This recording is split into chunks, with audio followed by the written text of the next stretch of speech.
Degree కోర్సులు ఇదివరకు 3 ఏళ్ళు, ఆ తర్వాత 4 ఏళ్ళకి పెంచుతారన్నారు. ఇప్పుడు 2.5 అంటున్నారు. దీని మీద ఉన్న గందరగోళం విషయంలో యూజీసీ చైర్మన్ జగదీష్ కుమార్ కీలకమైన వ్యాఖ్యలు చేశారు. అండర్ గ్రాడ్యుయేట్ కోర్సులకు నిర్దిష్ట గడువు ఉంటుంది.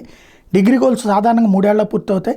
తమ వెసులుబాటును బట్టి కోర్సుల గడువును తగ్గించుకునే లేదా పెంచుకునే అవకాశం అండర్ గ్రాడ్యుయేట్ విద్యార్థులకు అందుబాటులోకి రాబోతోంది అని ప్రకటించారు. ఇలాంటి ఐచ్ఛికాన్ని, అంటే మనం ఆప్షన్ని విద్యార్థులకు ఇవ్వడానికి వీలుగా ఉన్నత విద్యా సంస్థలకు అనుమతి మంజూరు చేయబోతున్నట్టు యూజీసీ ప్రకటించింది.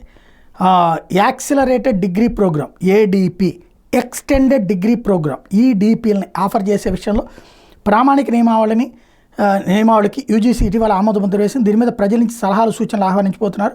ప్రామాణికమైన గడువు కంటే తక్కువ వ్యవధిలో లేదా ఎక్కువ వ్యవధిలో పూర్తి చేసినప్పటికీ ఆ డిగ్రీలను సాధారణ డిగ్రీలుగానే పరిగణిస్తారు. ఉన్నత చదువు లేదా ఉద్యోగ నియామకాలకు అవి యథాతథంగా చెల్లుబాటు అవుతాయి. అంటే ఏం లేదు, సింపుల్గా చెప్పాలంటే ఇప్పుడు 3 ఏళ్ల డిగ్రీ, 3 6 18 సబ్జెక్టులు నేను ఏడాదిన్నరలోనే పూర్తి చేస్తానంటే దానికి అనుమతించేటట్టు, అప్పుడు దీనికి కూడా సేమ్ వాల్యూ ఉండేటట్టు అన్నటువంటి ఆలోచన చేస్తున్నారు ప్రజలు. దీనికి అందరూ ఓకే చెప్తే ఇది కంటిన్యూ అయిపోతుంది.